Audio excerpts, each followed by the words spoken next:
কবিতার শিরোনাম বিভৎস কারাগার। লিখেছেন কবি দেওয়ান এহসান কবির। কণ্ঠে আমি সাব্বির আহমেদ। যখন তুমি শায়িত হবে চিরনিদ্রায়, সবাই আসবে তোমার জানাজায়। রাখবে তোমায় একা ছোট্ট কুঠিরে, হবে অসহায়, নাহি রবে কেউ সহায়। এক বিভৎস কারাগারে থাকবে তুমি, যেখানে থাকবে না কোনো বাতি। নাহি রবে কেউ তোমার শিয়রে, আর না পাবে কোনো আপন সাথী।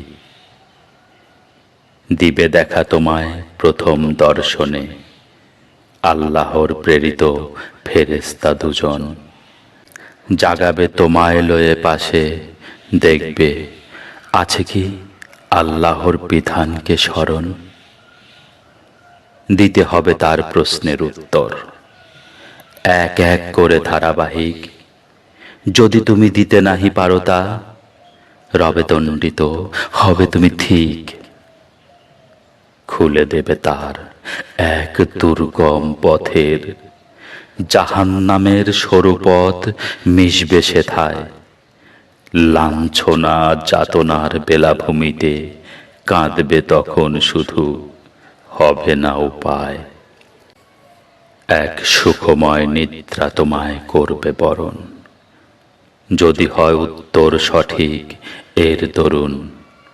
বেহেশতের শুভবার্তা পাবে তুমি তখন, وهم فيها خالدون।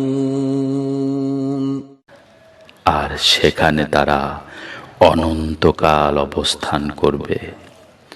আর সেখানে তারা অনন্তকাল অবস্থান করবে। অনন্তকাল অবস্থান করবে।